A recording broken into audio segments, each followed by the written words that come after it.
Whakalawhalahi atu hane e tau wala tala tutupu ke lata mea whiawhine. Whakausia e whanuanga he sprep moe taha whanuanga he tau dirifu he tau ikipule ne whakahokua i ki hahune. Tupe aonga toko lunga ke tau mui whakako he tau whanau kua nākai watu ai ki aonga. Kua ukalahi whalu pisinisi ke moa tahamta kawi ke whakatua he tau pisinisi a lofi kai ki sioka whakaanga tuai e whali whanua kola mo toka kaloa he whalu. Whakatataa whalua tau ko loa fua he whanua he taha matakau he tau matua tāni he whahita pamole ke paleku atu ke whalu ke whakamalolo e tau puhalanga hua whanua mua atu ke tu atu hau fuata. Taha e pisinisi fua ne kua whakatua i ki hio. Kua whakakatoa tua e tau whakatutalanga ke lata mai whanuanga ke uafru mawhitua ki he matakau sprep ne kua whakahokua i ke he mileniamu he whahita punei. Hahoko mai e tau ikipule ke he aho ua mo e whai whakaholoanga pawaki ke lata i molo tōru ke o atu viko ke he whalu matakawi mo e tau matakahua he motu ne kua whakatupe he sprep mo e whalu tau matakau fuaki lang matai ke tau lekua ne kua tutupu ke he takatakai motu. Whakatutalai mo ia e ikipule ni leveki atu ke whahi takatakai motu. Hani we ke ilo ako whewhe hana tau onoanuanga ke tau matakupu ne kua whakatutali ki ai. Haha ia e tau maweheanga ke halalolangi ni kua lali ai tau atu motu ke mui tua ki ai ni whakahingoa i whakaperitania koe Sustainable Development Goals. Mai haha ia e tau puhala ke kau whakataha ke lali ke lang matai atu ki ai. Taku whakamua koe tau whakaholoanga ni kua whakatoka he taha whonoanga rahi ke mui tua ki ai tunga ia koe tau honge tunga he whaitau si tōtoro he mga honei hai e food security. Ai,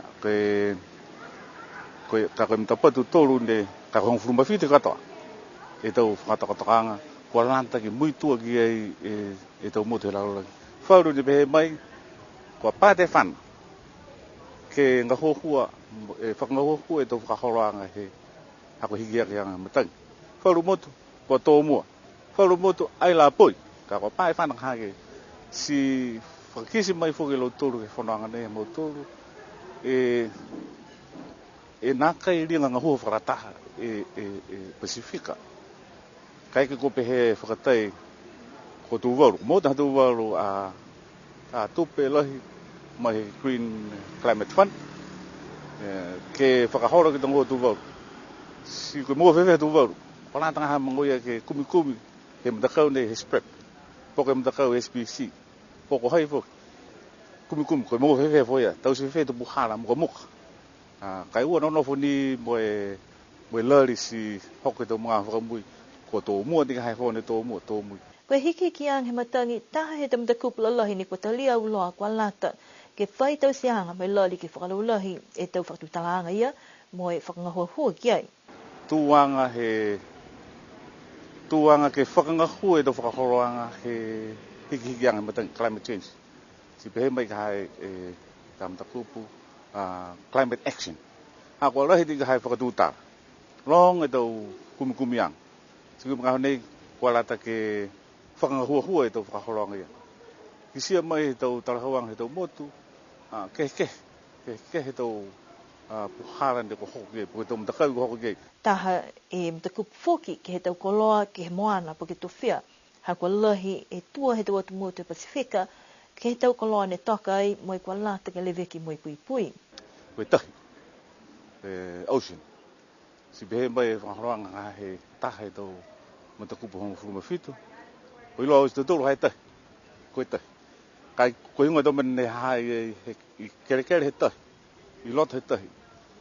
Ke mua maike ke mua munui nai, po ke maike ke riveki tau tōru he mga nei, ne ke ai whai ke lata me tō hoi mua. Ko niwe ne kua whiwhiri ai he SPREP ke whakamata whanuanga lahi nei, si lahi fōki a ngā hua ne kua langu ki ai ke he whakatuwhono mai tau matakau ngā hua ke he motu.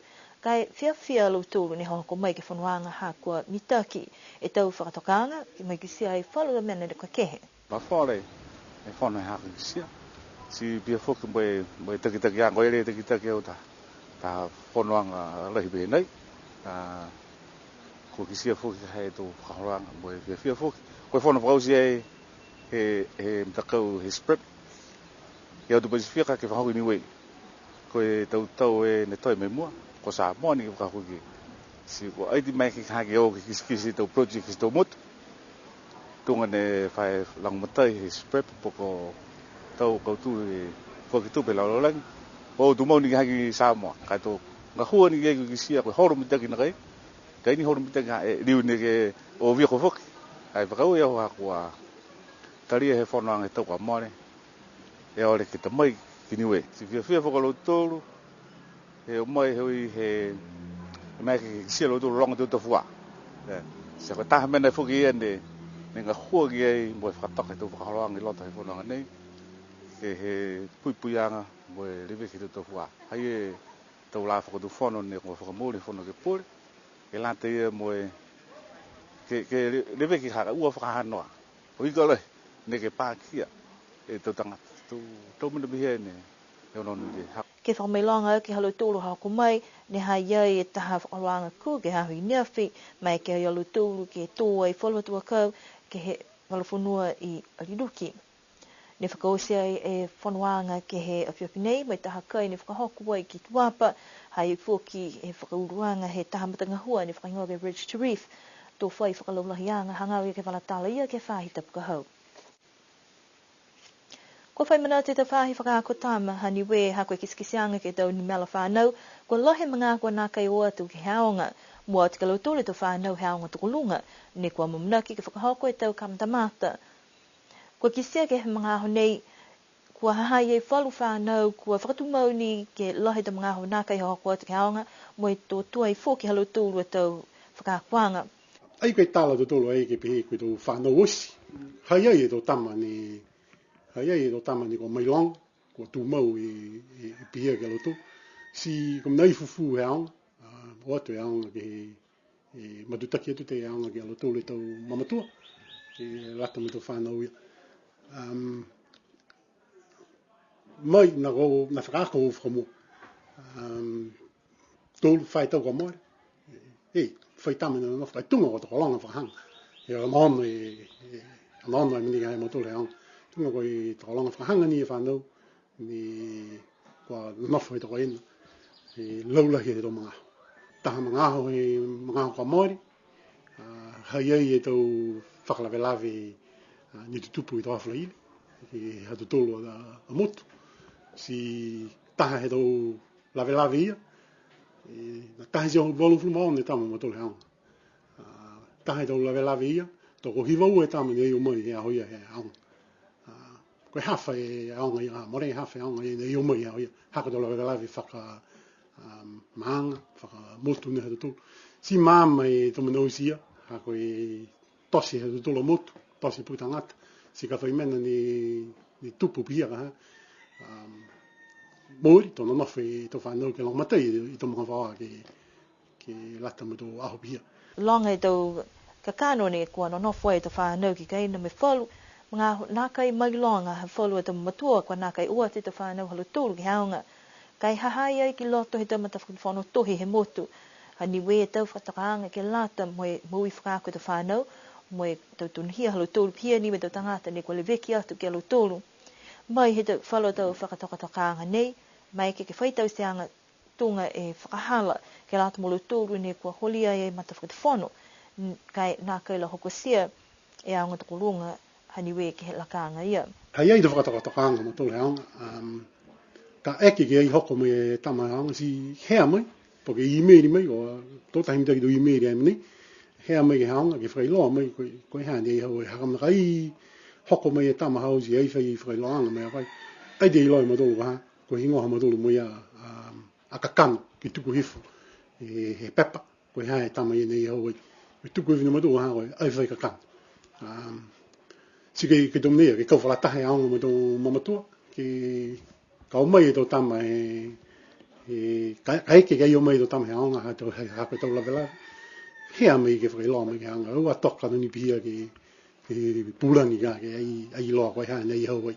Si amana ki lahi ma tō matua ke kauwhalatahe, ke whakahoho tō whanau, ke whakako tō manaonga, ke lata ni me halo tō whakakoanga e tō ni. Kua whakalahi ni e aonga ke langwatei atu ke mui whakaako ta whanau, kai utani ke malolo me whakamakutu he ta whanau ke watu ke he aonga, koe mui tua ni aonga ke tau hātakianga, ke pui mui whakaako ai e tau whanau, mo taong halu tolu te mumui kai ke ko usi mai he te waonga. Tupi lai foki ke te mga kamtamata ni hanga wat kiai, mai longa ko follow te whanau kua oa tuai ke te poko kamtamata, whak mōri ai halu tō hingoa, si ridiu ki whafu moi nā kai tau stau kamtamata. Pese ni koe whai whakaako, ne kua tuku atu ke langmatai ke te mui whakaako kai kua lata foki, ke kau whakataha e tau tangata, ke whakahoho te whanau, ke wat ke te waonga, hako mena hahai iai foki, e te whakahala kai ki kua tō ke lea lohi. Kua ukalahi whalo e tau business fō he mga hunei ke maua tahamta kawi ke he loto tāwani a lofi, ke whakatu e tau businessi, kai huhu whalu tangata. Koe whakataka whewhe whale lahi ne tālanga pōa ki mai tau businessi ki whanua kula. Tahe mta kawi ne whakatua i mai tālanga i whale lahi nei ke lata mai whakawangangi te businessi, toka i ki lalo hefe lewe ki anga he Chamber of Commerce. Kai ki sia ke mga hunei kua lata ke liu whai onoanuanga fōki, ha kua laulahi tau businessi kua whakawanga i ke toka kaloa. Koe whale Industrial Park ne toki whanua kula, uongo fuma tolu e poko ne kua tuku atu ai ke lata mai whakawangangi te businessi. Tala hau he mtakau ni leveki atu ki te business ni kua puli ki ai, kua whakakisa he whalu ne whakaonga e mtakau nei, nā kai hanghang mtaki ha kua lahe mau vela mai oka. E fuai pōki mai hanghang ke lea ka tō e oha. Koe whakatokaanga ke te maweheanga me tau businessi ke tōlu e tau ka whakaonga. Whakamama mai fōke lo tōlu, hane whai laila lo tōlu ke liu whai kisikisianga ke te puhala whakatoka ngahua, kai uka fōke halo tōta ngahua ha kua tōtua e tau tōngi he whalu ne whakaonga, lahi he tau topik ke whakahanga mitaki moe whakalau he whale, moe ke lea fōke te puhala tū. Kua whitāni he whai pepa e mtakau chamber ne tuku atu ai ke he whakatuwhono ke whai onoanuanga ke tālanga fōke whalu mtakau pehe nei, ke mai ke tau business ke whakaonga, kai uta whoki ni ke tau tope moe tau walafonua ke mowai kai ke kua manako ke tālanga taha whale fōu. Koe whahi tapu ka mole ne whakahoko e taha whakatātā he tau fōe whunua, he taha matakau ne kua whakatūwa i ke whai tau e kua mole atu. Kua hoko atu e tau tangata ke kisikisi me whakatau ai whalu he tau koloa nei, koe taha ni a puhala ke whakahoho he tau tangata ke tau puhala ngahu whunua, ke tō e tau wahenga koloa whunua ke hekehe, oi palea kua tu whoki ke kisia, ko hai ni kua mua timita ke tau puhala ngahu whunua. Tupu mai he kua tu palea ko mo tōlu whangutuhia uroa ngaha he kalapu. Si tupu mai muia ke kamate whewa nei, ke he whalua fua he whanua. Tonga ia koe uwhi, si mala mui pulaka. E tomo ta patu fua ke alata mai ahu nei ha, to ahu behe nei ha mautu. Kai whakango fua fuki ke ta mai whalua fua, ke whakafua atu ke lo tolu, e ta tangake o mai ke ono poke, whakafufuloa laki me whakalonu ke e ahu. Talahau e hukui he mtakau, koe toko whai he tutaki fōu ne kua lalafi mai ke tau nei, kai haha iei fōki whalu ne kua haha iei e tau lave, kai mana ki tu mai ke e tau whakarang penei. Ke lata, moe whalu tau tangata, ne nā kai whai au whakatā halo tōla tau nāanga. Koe, ama mana ki kaha ke whiwhitaki mai whalu a matakau iki, ka ua whakatari ni ke tau ahu whakatātā he tau maanga, hakamana iei whalu a maanga ni nā kai whai ahu whakatātā. Si mai ke kai manako whalu he tau mina whakamatakau ha, tūnga iei tau matakau he tau whiwhine, matakau he tau whata, whakarata ke tau si whuki a wheua behe nei, moata ke tau whata. Haka nonu ki ei he tau mga hala nei, nā kai maloloa lo tūru he tau aho whakatātā he tau maanga. Kai whewhela ka pe tau si whakamatakau, tūnga he tau whata, whakakal tūnga he tau whiwhine, pake ha mai ha. Nā kai whai amanakianga ke uta via koe whewa nei ke motu kai tausini whakamtakau, kai manako ke whakaholu ki mua e tau whakatātā pehe nei, moe omo ianga e tau ngahu whanua, koe taha wala he mui whakaniwe. Ko hawhangi taha whalekai fōu ke he whaehi toke lau he motu, moe kua whaingoa koe hio ke whei, toka atu ai ke he mtawhanga po ke halatahi ke he mangutuapa ne kua whaingoa ko hio. Koe pisinisi nei, ha Victoria mo Tony Kalauni, koe tau sei moe mangawhaua, ha koe manako ke liliu mai ke motu, moe liwa ki mai whalu he taloto matala ne kumoa he uatu e ki tau motu kehe. Ne ka mata tālanga e pisinisi nei he matauru he tau, moe kua mai kei ke moai e tau langmatayanga, mai he te mga whaua he te whahi neua. Koe ha maua mana tuanga mai whakamua na maua mohi nei, te o ki he tau motu ke whakaako mo e ngahua, mo e ki kisi he tau motu ia. So ko hoko mga ho ke liliu mai a maua. Whai sene ne ko whakatup tuku kehi ke lata mai a maua ngā hua nei. Si ko tau te kai i tau apa mo i tau mena ko kisia koe he hio kewhai.